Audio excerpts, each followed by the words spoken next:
everyone, welcome back to our YouTube channel. Today's story is about *1 human, no army. Yet every alien in the galaxy feared her name. This is her story. Part 1.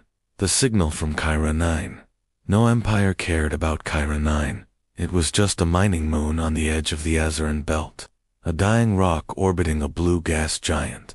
But on galactic standard date, 932.55, the Surrendari Empire picked up a signal from its surfacing encrypted human transmission not registered in any known Terran logs. It was impossible. Earth hadn't sent colonists out this far. So who were they? Surrendari scouts responded fast, as they always did when something strange appeared on unregistered land. The ship Vortex Claw approached silently, weapons primed, neural disruptors calibrated. What they found was a colony primitive and small, barely more than 100 humans. Their equipment was outdated, their walls cracked, their beacon blinking weakly in the dusklight of a dying sun. But there was one anomaly, a singular life signature that moved differently from the others. It wasn't bound by heartbeat or pulsate, echoed across frequencies like a storm buried in skin. They isolated her ID, Kalistrin. When the Serendar captain demanded her surrender, no weapon was drawn, no defense systems activated.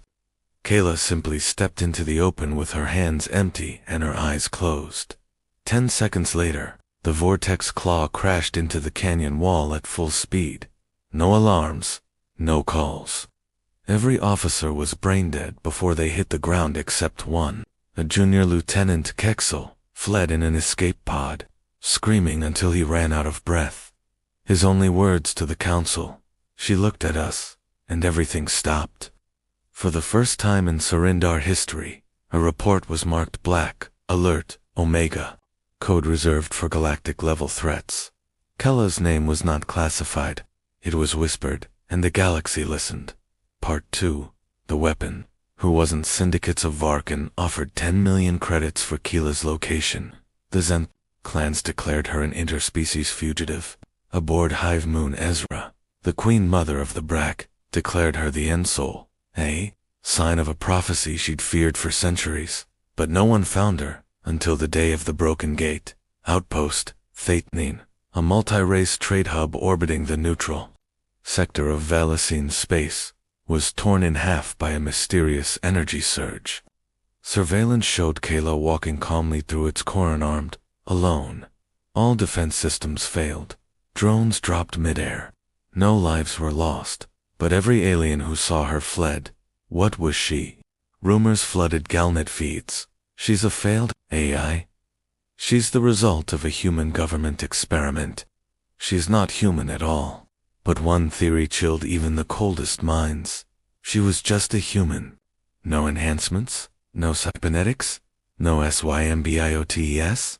She had nothing, except the will to fight, and something no species could replicate forged by loss. You see, the mining colony wasn't random.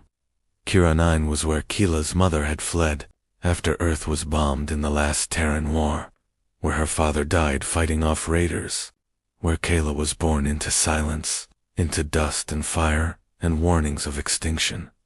She wasn't a weapon, she was the result of one, and now she had a list. She was going to burn it from end to end. Part 3.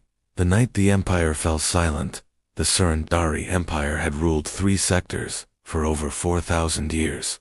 Their mindwalkers, psionic warlords capable of rewriting reality, were their unmatched core. But even they were afraid. Kayla didn't attack fleets. She didn't need to. One by one, she walked into their minds and made them watch. The mind Surhex, famed across 9 systems, collapsed mid-broadcast as visions of Kella's past flooded his neural cortex. He begged to forget. He clawed out his own third eye, the psionic one. She didn't touch him, she just stood in front of him, and he remembered her pain, her rage, her mother's last scream, her father's broken breath, the bones scattered across mining dust. One fleet commander broadcasted a plea: if she arrives, run. If she speaks, listen. If she bleeds, pray. She doesn't get up. In a single galactic cycle, 27 ships vanished.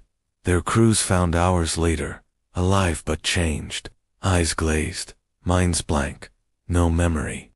Just one word scrawled in alien blood on every wall, Kaela. No species could track her. She didn't travel by ship.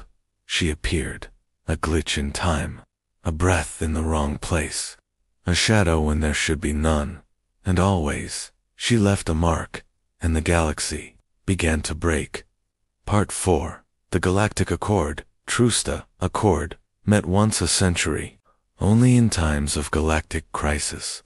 The last time was when the dark matter plague almost erased half of known life. Now, they met again for one woman. Thousands of species, hundreds of governments, all came together not to stop a war, but to beg for survival. Kayla didn't appear at first. Then the lights flickered. A wind blew through a sealed hall. The air turned heavy, and there she stood, one human, surrounded by the architects of the stars. No army, no backup, just her eyes glowing faintly blue, and a calm voice that cut through static. "I never wanted this," she said, "but you made me. Every world you burned, every scream you ignored, every colony you erased. I carry them. I am them. You fear me because I remind you what you did." One brave delegate asked, "What do you want?" Kella's answer was simple: truth, and a promise. "You never touch Earth again." A silence louder than war filled the hall. And then the unthinkable happened. The Surrendari stood up first. "We agree." The others followed. Every empire, every council, because they knew, if they didn't, they wouldn't survive the night. Kayla turned and left. Not one guard moved. Not one blaster rose. She was just a human, but even gods feared her name. Part 5. The legacy they couldn't kill. Years passed. Her sightings became rare, but every shadow still held a name. Kayla. Children in alien schools were taught about her not as a threat, but a warning. Statues rose not in worship, but in remembrance, a reminder that one voice could shatter galaxies. She never returned to Earth, never sought a crown or command, but she was everywhere, in uprisings that echoed her words, in minds she had touched, restored, changed. She had become what no alien thought possible, a myth born of flesh.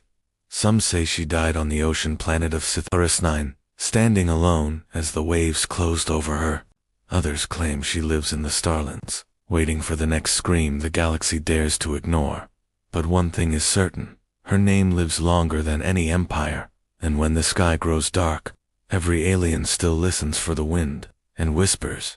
She was just a human, but the aliens feared her name. The end.